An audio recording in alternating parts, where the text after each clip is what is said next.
What surprised you the most about the pandemic? People buying 10 years worth of toilet paper and pasta. Who knew we were so uninventive with our stock food options?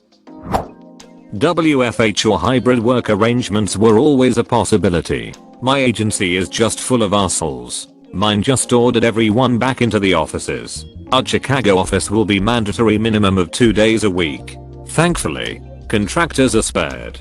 Pretty prepared to die on this hill. We are short staffed. My productivity at home with no distractions has nearly doubled, and I may or may not be the best. I come in second place in many areas, but that number one spot isn't the same person in 4 categories. Fire me. No, seriously. I'm exhausted and tired of wacky hours and working weekends. Either I stay working from home, or you fire me, and I take a break, and collect unemployment for a while. I'm 40 and the longest I've gone not working is a 12-day vacation. I work from home, or you fire me. I had a 2+ hour commute on 3 buses each way before COVID. I proved I could do my job from home for 16 months. Got glowing review during all of it. Then they started talking about moving people back to the office. So I said, listen, I'll forego the annual raise no one got one the year prior and take an immediate salary cut to continue working from home. That saves the company 5 figures over the course of the next couple years and nothing changes. I continue to be rad at my job. They said no. So I quit in August and found a WFH job that pays for my insurance, is a $1 billion company and offers unlimited time off. Mind you, I'd been at my old company almost 20 years, but duck me for wanting to keep my mental health in a good state. I absolutely adore my new employer and I'm happier than I've been in years. So much so that I poached another old coworker, lol. Obligatory thank you for the silver.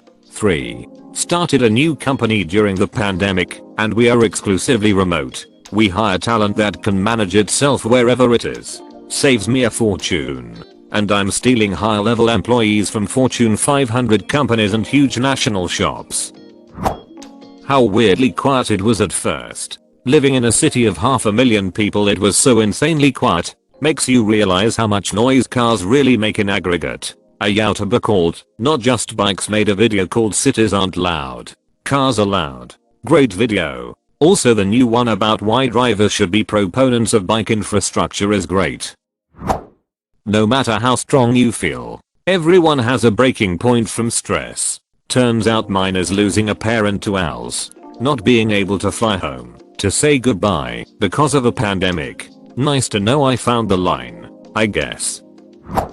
How crazy amounts of stress impacts people. I've heard of many people becoming socially anxious, depressed and others gaining a new perspective on life. Somehow this whole experience helped me overcome a lot of my issues, seek help, and ultimately I feel like a much stronger person. This shit is still absolutely awful though, man. I thought I was doing okay. I thought I was taking it all in stride and handling it. But the second people started going out in public again and being social again, depression and anxiety hit me like a ton of bricks. Staying in lockdown removed any and all frame of reference. I didn't realize I was sinking until I was around people again and suddenly I was not okay. Edit: if you're feeling this way and you don't know what to do, please talk to a therapist. If you're worried about the money, talk to them about it. Lots of therapists can and will adjust their price to fit you.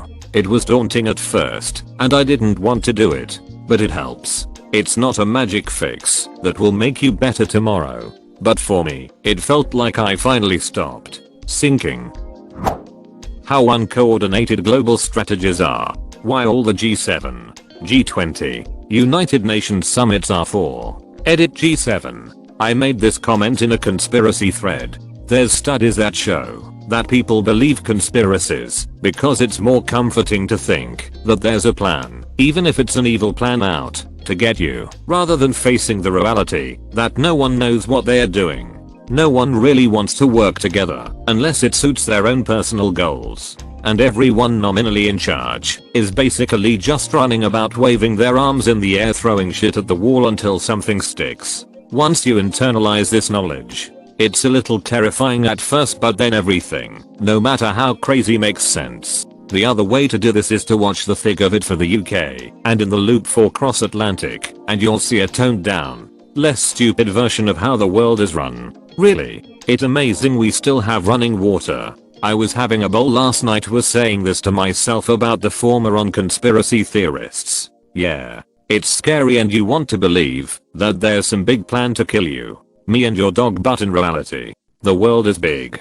We are a selfish species at the thick of it, and damn, it's amazing that we were able to land on the moon and still having running water that could still kill you depending on the country you're in, source, and whether someone is hiding the fact that could be poisonous. The fear is big and there are others who'd rather be angry and tough in the face of something they can't see or touch. Hostile towards masks and vaccines and quarantine rules rather than just saying I don't understand what's going on and I'm scared. But how you can be so calm? I'm not calm. I'm scared too, but we can only do what we can to survive until things get better. It's a marathon, not a sprint. I mean, on the pandemic stuff, I couldn't say I've been scared or afraid. What would be the point? I mean, sure, I'm worried about what will happen on the large scale, but as long as I'm doing what I can, there's nothing else I can realistically do, definitely not to stop other people being morons. Sadly, so why waste the energy? How easy it is to return to old habits when there's nothing else to do. Damn, this hits close to home for me. Before the pandemic, I quit weed after 8 or 7 years of smoking every day. I was pretty proud of myself for not touching it for about 6 months until the pandemic hit and we had to start working from home. I was living alone, so I said duck it, might as well get high. The year before the pandemic, I lost 40 something pounds. During the pandemic, that all went out the window and I gained it all back, trying to lose it again. But I've only lost a few pounds. Seems much harder this time around. Dolphins in Venice's Grand Canal. In general, how clean skies and waters got when we stopped polluting as much. It's a shame we couldn't find a way to make that more permanent. I remember standing outside and just noticing how the weather seemed so nice. Everything was quiet and it was one of the most beautiful days I've ever seen. I don't know if it was just pandemic goggles or if it actually was because of less pollution. How unhinged it made people. It was a very short trip for most of them. Yeah, it was definitely more of a how well unhinged people were at pretending not to be unhinged. Or an excuse to unhinge.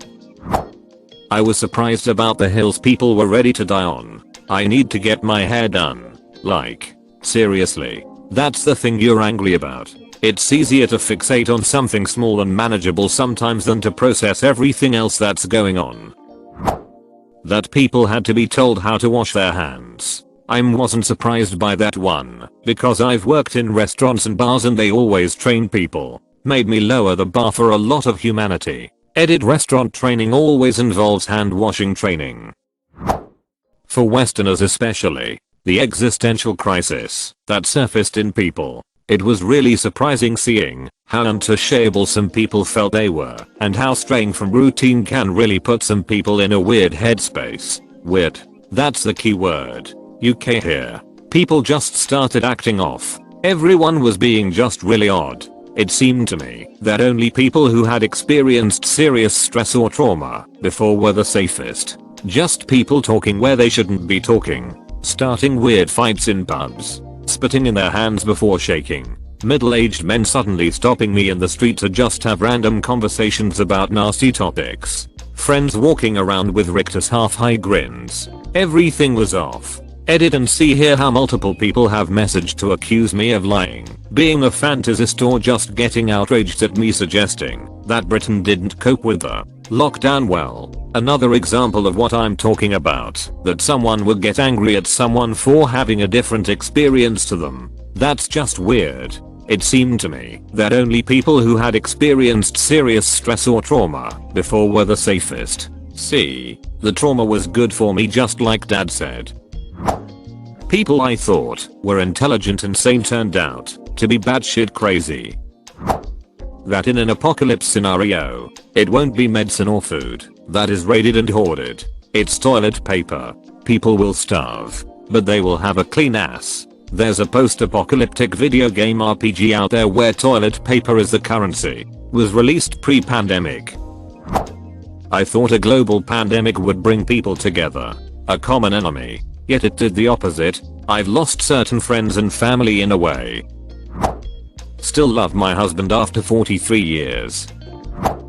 That it's still going. Yeah, I remember in March 2020 that some experts were talking about how it was a very real possibility that the pandemic could last for a year or more, which seemed unfathomable to me at the time. I picked up some cute Santa face masks to wear during this season last year, and as I was packing them away afterwards I remember thinking to myself how, come next Christmas, which is of course now this Christmas, I'd pull them out. Remember how much the pandemic sucked. How glad I was that the pandemic was over, and throw them out as something no longer of use. They're in my car now being used regularly this year. 2. I really hope I have no use for them next year. 2. Imagine in 5 years, when you'll find a face mask in your old jacket. You'll just chuckle while you adjust your hazmat suit, stares dearly at the face mask. Good times. No matter how much cheering and clapping for people who are putting their lives on the line, it does not translate into helping them cope, paying them more, or any long-term benefits. It's done to help the people clapping feel better. I work in a major trauma hospital. When Delta came to my state, we were the first hospital to convert fully to a covered hub. After months and months of maximum capacity beds, we finally flattened the curve. The hospital gave out pins to thank us. Nurses have been fighting for pay rises and better ratios for years. But instead of even entertaining that thought, we got a pin. My wife's hospital got fanny packs and granola bars. What a joke. How unnecessary most offices are. Not too long before everything went to shit, I half-jokingly brought up the concept of working from home in a meeting. My boss kinda laughed the idea off, not in a personally mocking way, just that the powers that be would never let it happen. I'm now working from home permanently, and the office space is being downsized to something with a much smaller footprint, because while we need some permanent space, we will never all be in the same building again. How politics ended up superseding public health. How much my extended family doesn't really care about each other. How people play politics with it. How much lower can people go? How much lower can people go? You absolutely do not want to know the answer to this question, for the answer will be lower than the last time this question was asked. Yeah. Let's just say that if you are a student of history, you know that we are not even remotely close to rock bottom yet. We forget how high we've climbed throughout the millennia. We have so very, very, very far to fall yet. How stupid people are. Honestly, my bar wasn't very high to begin with, but boy did it reach new lows over the last 2 years. I expected nothing, and I'm still disappointed.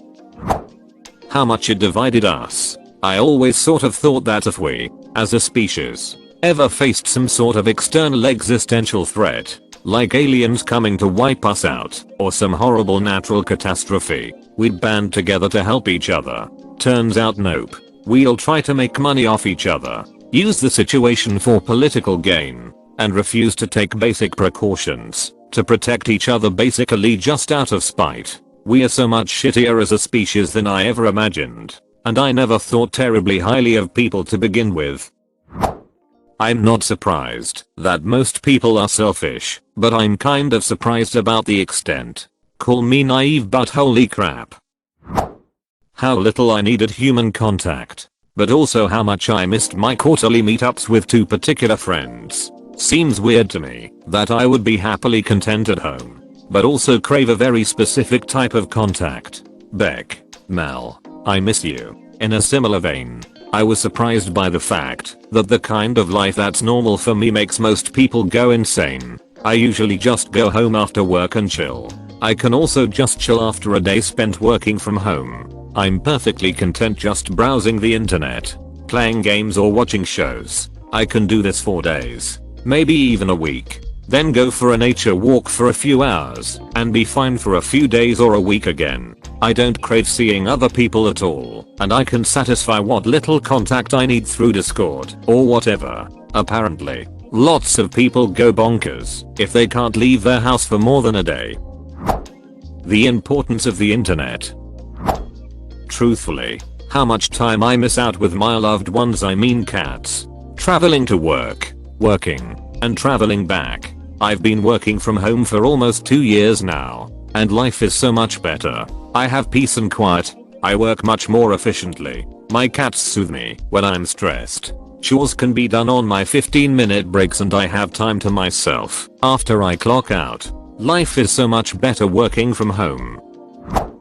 How quickly nursing changed. We literally trained 4 years how to wear certain masks in 95 enough to be ingrained in everything we do. That all went out the window and it became a lot of different things like layering masks, brown paper bags to store your daily and even monthly masks again we trained to always discard immediately after exiting the room. So it was so very uncomfortable and scary knowing how the mask is intended to work, how it is intended to be used. I remember we were heroes. Then people became scared of us. People thought nurses were dirty with COVID, so they were assaulting nurses. I was scared to go in public in scrubs. Anyway, I could write a novel here, but anyway that's all changed my life forever. How much people I have lost respect for. It seems everyone was living behind a mask, excuse the pun, but now it's come off. Not just the vax-unvaxxed but everything from companies using it as an excuse to not have to directly interact with the customer anymore, to just how uneducated people are. It also surprises me how the human race even survived this long, if this is the best we have to show for it. How overdue we were for a major labor movement.